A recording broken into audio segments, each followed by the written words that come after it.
Olá, tudo bem?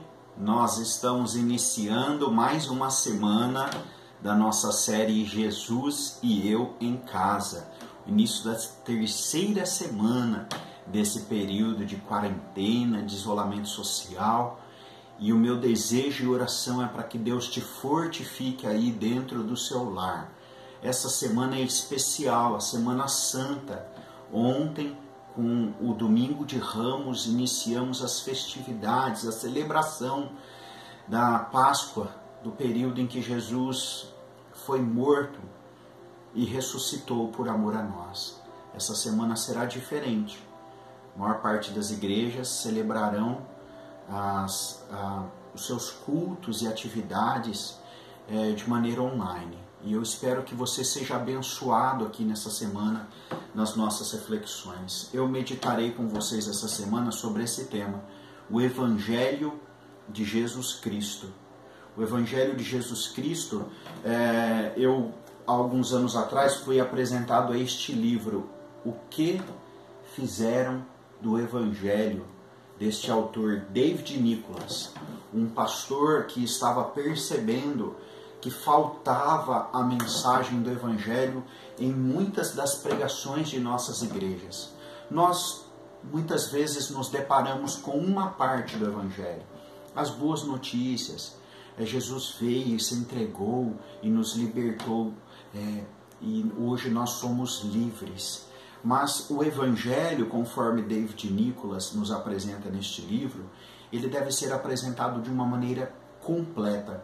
E o texto proposto para isso é 1 Coríntios, capítulo 15, do versículo 1 ao versículo 4, que diz assim: Irmãos, venho lembrar-vos o evangelho que vos anunciei, o qual recebestes e no qual ainda perseverais. Por ele também sois salvos, se retiverdes a palavra tal como vô-la preguei, a menos que tenhais crido em vão. Antes de tudo, vos entreguei o que recebi, que Cristo morreu pelos nossos pecados, segundo as Escrituras, e que foi sepultado e ressuscitou ao terceiro dia, segundo as Escrituras. O David Nicholas, ele nos apresenta uma proposta de reflexão no Evangelho baseado em três processos. Primeiro, a apresentação das más notícias, que elas são divididas em três partes. Segundo, a apresentação das boas notícias, que também são divididas em três partes. E por fim, o convite da graça. Hoje, amanhã e depois de amanhã nós vamos elaborar aqui uma reflexão nesse primeiro processo, as más notícias. Nos próximos 3 dias seguintes, as boas notícias e por fim, o convite da graça. A primeira das más notícias tem a ver com o problema do pecado. É importante em momentos como esse, nós refletirmos sobre o que nós somos, quem nós somos, por que Jesus precisou morrer por nós. Olha aí, antes de tudo, vos entreguei o que também recebi. Cristo morreu pelos nossos pecados, segundo as Escrituras. O ser humano nem sempre foi pecador. Deus fez o ser humano, diz lá em Gênesis capítulo 2, de 15 a 17, que Deus fez o homem, colocou no jardim do Éden para o cultivar e guardar. E o Senhor lhe deu esta ordem: de toda árvore do jardim comerás livremente, mas da árvore do conhecimento do bem e do mal não comerás, porque no dia em que dela comeres, certamente morrerás. Deus fez o homem à sua imagem e semelhança, perfeito, com capacidade, com livre-arbítrio, com a capacidade de escolher entre o bem e o mal. E diz o texto bíblico que Adão e Eva escolheram desobedecer. A partir daí, nós lidamos com o problema do pecado em duas esferas. Primeiro, o problema da hereditariedade. Romanos 5,12 diz: portanto, assim como por um só homem entrou o pecado no mundo, e pelo pecado a morte, assim passou a todos os homens, porque todos pecaram. O apóstolo Paulo, ao escrever aos Romanos, ele afirma que o pecado surge por causa de Adão, de Eva, do desobedecimento desse homem, que representa a humanidade. E a partir disso, então, todos pecam por hereditariedade. Por mais que nós queiramos nos livrar do mal, nós não conseguimos. Por quê? Porque o ser humano falha, porque os antepassados falharam por causa de Adão. Nós temos o primeiro ponto dos 5 pontos do calvinismo da tulipe, né? Depravação total. Nós, por mais que queiramos, nós falhamos. O primeiro problema do pecado é a hereditariedade. O segundo problema do pecado é porque nós pecamos por opção.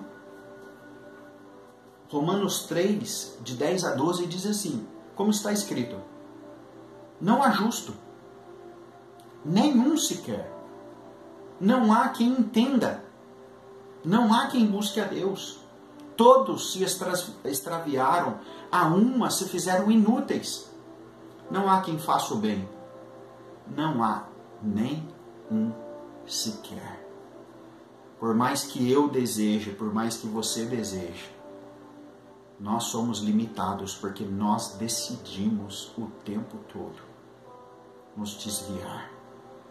Jesus veio ao mundo para salvar o homem do pecado que habita nele. Essa Semana Santa, em que sexta-feira nós nos lembraremos da cruz, o convite de Jesus é para que nós também tomemos a nossa cruz dia a dia. Nós nos neguemos a nós mesmos e o sigamos. Nós temos um problema muito sério.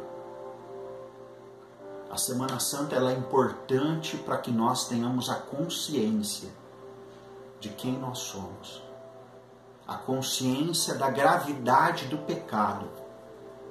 Romanos ainda, capítulo 6, versículo 23, Paulo diz: porque o salário do pecado é a morte. Jesus morreu porque nós pecamos. Meu convite para você neste dia é refletir sobre a sua vida, sobre as suas escolhas, sobre os seus passos. Reflita em oração, reflita em humildade. Eu quero te convidar a orar comigo neste momento, clamarmos ao Pai, para que Ele nos dê a consciência da gravidade dos nossos pecados e da necessidade de Jesus Cristo. Vamos orar? Senhor nosso Deus, nesta segunda-feira, em que nós estamos nesse ciclo da Semana Santa, a nossa oração é para que o Senhor nos dê discernimento dos nossos passos. Nós sabemos quanto são graves as nossas falhas e te agradecemos porque Jesus veio até ao mundo para nos salvar dos nossos pecados. Dá-nos a consciência de quem somos, mas também nos dá a esperança do que Jesus fez por nós. Em Cristo Jesus que nós oramos. Amém. Deus te abençoe. Um bom dia, uma boa semana, debaixo da graça do nosso Deus.